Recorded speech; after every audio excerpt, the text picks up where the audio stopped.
Gauri Suryavanshi, S मराठीमध्ये आपलं स्वागत। वळूया आजच्या बातमीकडे। देवळा तालुक्यातील दहिवड येथे मातृभूमीच्या स्वातंत्र्यासाठी हसतमुखाने आपल्या प्राणाची आहुती देणारे व भारतीय स्वतंत्रता संग्रामचे एक महान सेनानी शहीद भगतसिंग यांची 117वी जयंती साजरी करण्यात आली आहे। यावेळी शहीद भगतसिंग यांच्या प्रतिमेचे विधिवत पूजा करून पुष्पहार अर्पण करत विनम्र अभिवादन करण्यात आलं। तसेच भगतसिंग यांच्या कार्याची माहिती व मनोगत व्यक्त करण्यात आलं। यावेळी दिलीप सोनवणे, गोविंदा आहिरे, सुनील अहिरराव, रखमा वाघ, योगेश शेवाळे, काळू पवार, राम मेडिकल, सुभाष बेलदार, प्रशांत सोनवणे, बिटू महाराज, रमेश शिंदे तसेच क्रांतीवीर भगतसिंग समाजसेवा ग्रुपचे अध्यक्ष कृष्णा पवार, प्रवीण बागुल, प्रशांत खेरनार, भाऊसाहेब बागुल व दहिवड ग्रामस्थ उपस्थित होते।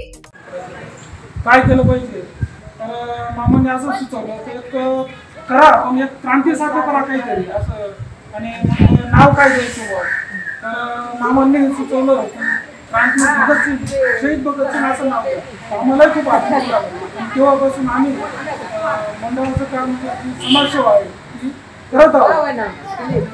आत्ताच आपलं तेच दिलीप मामा आपलं मनोगत व्यक्त करते।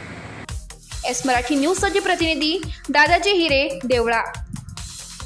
अशाच नवीन ताज्या घडामोडी जाणून घेण्यासाठी आमच्या एस मराठी न्यूज चॅनलला लाईक करा, शेअर करा, सबस्क्राईब करा आणि बेल आयकॉनला क्लिक करायला विसरू नका।